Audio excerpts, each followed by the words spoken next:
આગામી 24 કલાકમાં રાજ્યના ભાગોમાં વાદળો આવવાની શક્યતા રહેશે. એટલે નવા વર્ષની શરૂઆત સુધીમાં વાદળો આવી જશે અને તેની ખાસ અસર કચ્છના ભાગોમાં થવાની શક્યતા રહેશે. તેમજ ઉત્તર ગુજરાતના ભાગોમાં પાટણ સમી હારીજના ભાગોમાં થવાની શક્યતા રહેશે. આ ઉપરાંત રાધનપુર વાવ થરાદના ભાગમાં થવાની શક્યતા રહેશે. પાલનપુરને કંઈક કશે ડીસાના ભાગમાં થવાની શક્યતા રહેશે. સાબરકાંઠા પંચમહાલના ભાગોમાં થવાની શક્યતા રહેશે. છેક વાદળો અમદાવાદ ગાંધીનગર મધ્ય ગુજરાત સુધી આવવાની શક્યતા રહેશે. ત્યાંની અસર છે વિરંગામના ભાગો સાણંદના ભાગોમાં થવાની શક્યતા રહેશે. આ ઉપરાંત નવસારી સુરતના ભાગોમાં પણ કંઈક કશે તેની અસર થવાની શક્યતા રહેશે. જૂનાગઢના ભાગોમાં પણ કંઈક કશે તેની અસર થવાની શક્યતા રહેશે. સૌરાષ્ટ્રના છૂટાછવાયા ભાગોમાં તેની અસર થવાની શક્યતા રહેશે. વાદળવાયુ આવવાની શક્યતા રહેશે.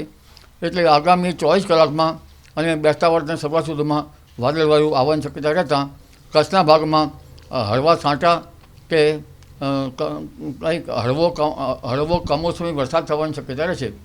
ખાસ કરીને ઉત્તર ગુજરાતના ભાગોમાં પણ ક્યાંક પાટણ સમી હારીજ અને લગભગ બનાસકાંઠાના ભાગો વાવ થરા રાધનપુરના ભાગોમાં ક્યાંક છાંટા થઈ શકે